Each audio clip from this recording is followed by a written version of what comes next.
Hey guys, welcome back to We Watch the Movie. I'm Mike, he's Jay, and today we have some comic book movie news for you. Because we're fucking geeks, and we like it. But once again, we all know that superheroes and comic books get you laid, and that's just it's since the olden times, that's the way it's been. Since 1400 before comic books.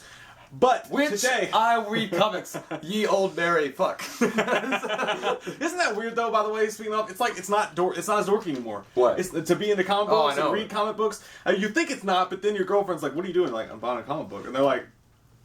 I remember the days when I read them back when I was 13 and 12, I'd be hiding. I'd be like, you know, when you walked into a comic book store, everybody would be really quiet. It's like a library, it's like nobody look at each other. Yeah. They're like, oh, Captain America 5, yes, I'm gonna buy that. Since the movies came out, that changed everything. Not since, I mean, nerds as a whole are taking over, really. I mean, it's not dorky to be a nerd anymore. It's still... Well, I guess maybe those people... You know, it was funny because I remember in high school when Star Wars was coming out, like, I think Episode 1, and that, I guess, I'm not going to say that was the starting point for geekiness, like, going back into the mainstream or people, like, accepting it, but I remember a group of, like, jocks were talking about, like, yeah, I was watching that, this thing, it's like a laser sword or something. I was like, that was a lightsaber.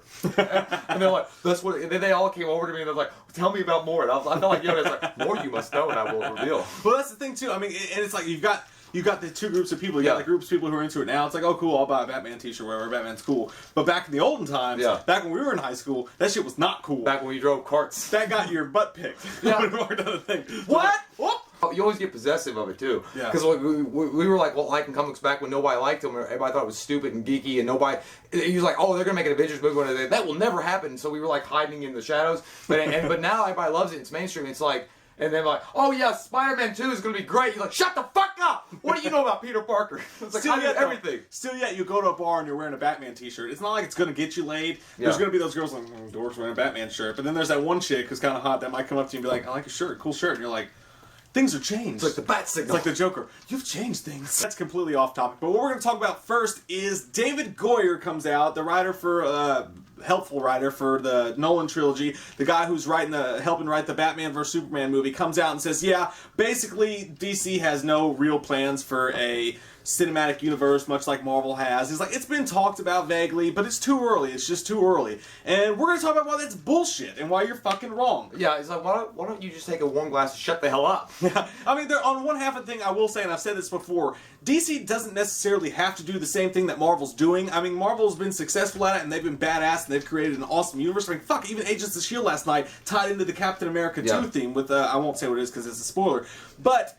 They've been badass with it, but yeah, I've always said, DC, they're different. They don't have to do things the same way Marvel did. But to sit there and say that it's been vaguely talked about, like you're not even going into it yet, I think most fans agreed that we were all sitting back thinking, okay, well, there's something in the works. They just haven't unveiled it yet. There's a big thing that they're going to unveil. And for him to say, nah, it's barely just been grazed over. Well, it's bullshit. What are you doing with this gold mine you have right now? The thing is, if DC wants to survive against Marvel, I mean, Marvel, I think that was just a recent article that said Marvel is the most successful U.S. franchise in history. I mean, period. I mean, because they planned this shit out like till 2028. They've got that shit down. They know aces are on a row and they're going to get the jackpot. If DC wants to be successful, they've got to take these great iconic characters that they have that everybody loves, and they've got to say, okay, we're going to do this first, and then we're going to go to this, and it's all going to tie into this at one point. It's like literally like, let's shoot from the hip and fuck it. It's like, let's make some money. Well, I mean, it's one thing to say, oh, we're going to do things the exact same way Marvel is. They would fail at that because at the end of the day, DC is top heavy. You got Batman and Superman who are arguably bigger than anybody is, but the rest of the guys, I mean, an Aquaman movie. Who gives a fuck about Aquaman? I'm sorry, Manhunter movie. Wonder Woman, Green Lantern, the Flash. I would love to see the Flash. Yeah, but at least be leading towards something. Okay, you're not talking about doing a cinematic universe the same way Marvel is, but to say we've grazed over it, barely talked about it, it sounds like they have no plans like Batman. Well, you know, a lot of fans have actually accused Warner Brothers that they're just like butt pirates. They just want to go out there and make as much money as they can off these successful franchises, and that's all they care about. Marvel Studios is run by the guys that make the comic books, so they are caring about the characters, they're caring about the story, they want to see it fucking develop and be like successful in the future. So it's almost like WB's like, I don't care, we'll just make money and just shut up. Roll with the dough and snort coke. Yeah, you know, it's like that you're not even thinking about it. I mean, everybody said before Man of Steel came out, they were like, oh, okay, if Man of Steel does well, then it's going to catapult into everything. And they're not doing anything. They're talking about shoving other characters into a Batman vs. Superman movie, which, first off, it's Batman vs. fucking Superman. Yeah. You don't need all that other shit in it. Which I'm not saying Wonder Woman or whatever would be bad in it, or if they choose to use a Green Lantern in it, that would be bad. But there's already so much shit going on, and I feel like they're just like, they just don't fucking get it. But do you believe them, though, when they say, like, I know that David S. Goyer said they don't really have a solid plan, but I mean they launched so many Easter eggs in Man of Steel. Yeah. There's got to be something they're doing. They're laying groundwork for obviously a Justice League movie. They have to be doing. They have to be thinking of that because if you go for Man of Steel, they lay these Easter eggs, and you're gonna have Superman versus Batman. So this is gonna be the first time these two iconic characters are gonna cross over. You know there's gonna be Easter eggs. They've already talked about Wonder Woman appearing in. I think at one point the Flash or Green Lantern was gonna be in it for a second. They've cut him out, but. Still, I mean, they're doing something. And maybe they won't do it just like Marvel, but it's almost like, well, because he did it, fuck that. I'm not going to do it. I mean, you could take some inspiration from Marvel. If anything else, everybody wins if they do that. Yeah. If DC decides, hey, you know what? Yeah, they're a rival comic book company, and we're competing against them. But look how successful they've been with their movies. Let's take a little bit of what they do. Let's add a little extra stuff at the end of the credits. Let's add a little bit more Easter eggs. Let's lay the groundwork for a successful DC universe. And here's the thing: I'm not Marvel or DC like one or the other. Like I feel like DC does comic books better right now, the way that they're doing things, the way they did the New 52. The comic book world of DC is doing much better to me than Marvel is. But I'm not either or. I'm not one of these guys like Dark Knight or Avengers.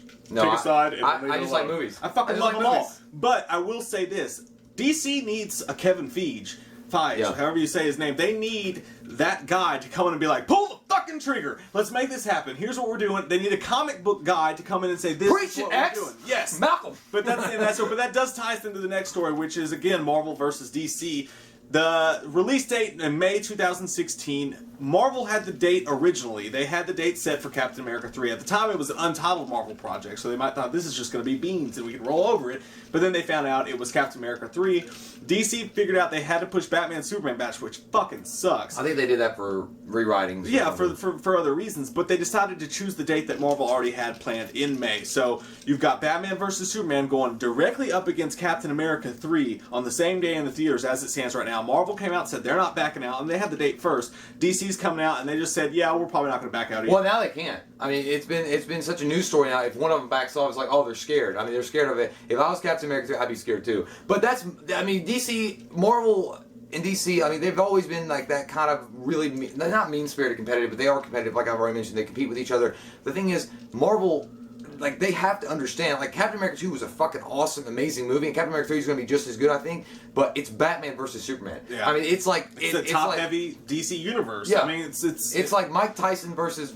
Muhammad Ali or some shit. It's like, it's like the heavyweights fighting or something in a movie, and at the same time, I understand where Marvel's coming from. If they like, hey, we had the date first, we were the ones here first, and now you assholes are coming in and trying to say, let me throw my dick in your face. And he's like, I don't want it. Fuck it. Like, get it out of my face. But at the same time, I think that nobody wins when they do that. No, the fans are the ones who lose. And everybody's like, oh, Marvel's not backing down. But you know what? Other people are like, DC's not backing down. It's like, you guys are all wrong. We all fucking lose. That means on opening night, 8 o'clock p.m., 10 o'clock p.m., whenever they have the preview showing for it, you're going to have to fucking choose. And granted, I think most of us are going to pick Batman versus Superman. Just, it's not because I'm Marvel, DC, anything like that, but it's Batman versus Superman. If it was Captain America versus Hulk, then maybe I would think more about it. I would say Wolverine versus the Hulk. Oh my god, yes. Yep. Yes. But then there would be more talk about it. And there's some people are saying, oh, it's not that big of a deal because everybody who shows up to the cinema to see Batman vs. Superman, it's theater sold out. You can go see Captain America 3. Don't put us in that position. Put them 1 week apart from each other and let us geekgasm our fucking minds out. But don't put us in that position. I think Hollywood's underestimating my wallet because I'm going to see both. It doesn't matter. I will see one or the other, but I am going to see DC versus, Batman versus Superman first. Dude, I just thought about that. Wouldn't that be badass one day to actually see a DC versus Marvel? Oh my gosh. But I'm going to see a Batman versus Superman before I see Captain America 3. I know Captain America 3 is going to be awesome. They're going to tie into Avengers 3 and they're going to go, they're going to obviously expand everything that's happening in Marvel, but it's fucking bad. Like, why do you even have to say anything? Just show that picture. I'm like, fuck! Let's do it right. Pink mist. There's nothing you can do. You can't go against that. But at the same time, I do think, in all fairness, even though I would go see Superman vs. Batman myself first, I'd see both, obviously, right after the other.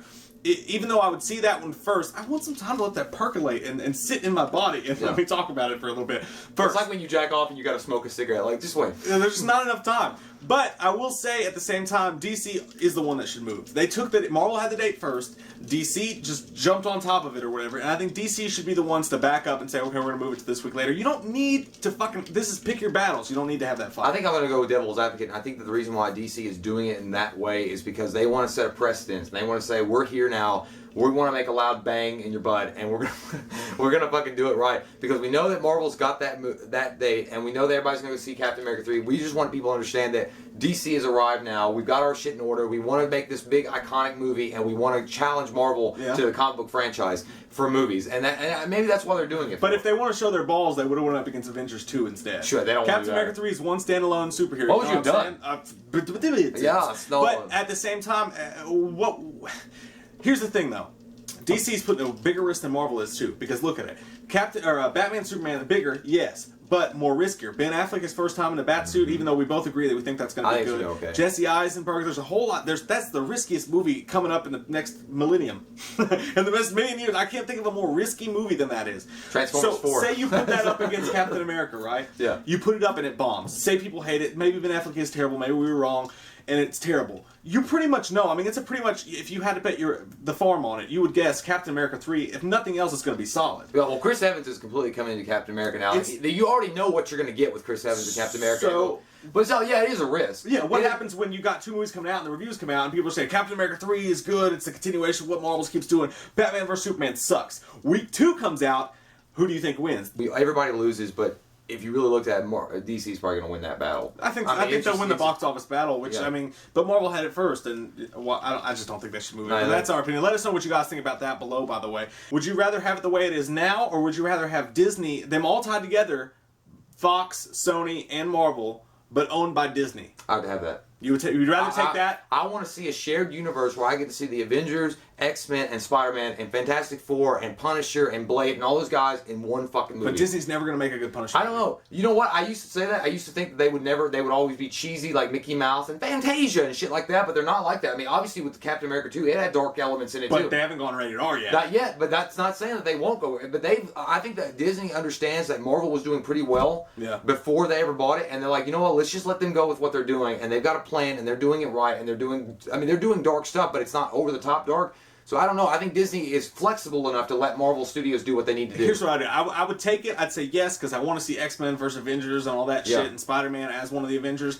But I will take a secondary. I would also pray to God on the side that they made a sub-studio not owned by Disney called Marvel Knights, where they had the Daredevil, they had the Punisher, they had the dark superheroes, Cage, whatever the fuck you wanted to do with it, and had them out to the side and made their rated R dark movies. I think Disney could go down that route. They could be Disney, but they could they want to hide their name in the shadow and let Marvel do it, but just it'd be like Disney Knights. It'd be like really quick, like Disney. You know, it's like when we watch it, it's like it'd be like produced by Disney. Yeah, it'd just be gone. Or maybe you just have the ears come up and then it would just fade. Like, oh, that's superhero. I was like, no, that was Disney. But I think that Disney, they're not stupid. You know, they spent $1 billion something fucking dollars on Marvel. And they fucked up Marvel. So they know. You know, it's like they understand. It's like the NFL. They understand. You're the coach. Fucking run the play, and I'm just gonna sit back here and collect my money. Yeah. And that's it. But I think that they could never have a. I don't think they're ever gonna be like a problem where Marvel Studios gonna come in and they're like, you can't do this. I think Disney's gonna be like, hopefully not. Well, the only thing is that could kill everything. The only thing is Punisher and a true Daredevil movie and a Ghost Rider movie might be an issue one day. But I really think that Disney's gonna be like, if Marvel comes in and is like, hey, we really need to make this movie. We need to make it rated R.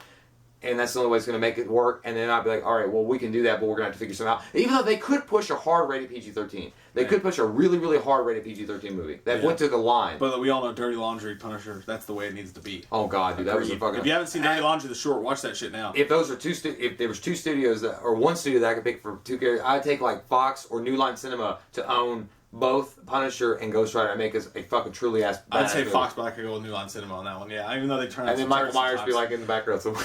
Dimension screen.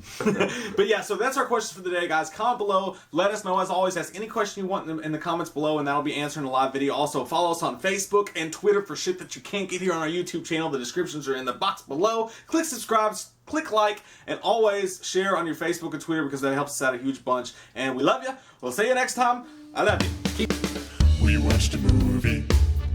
Yeah. We watched a movie.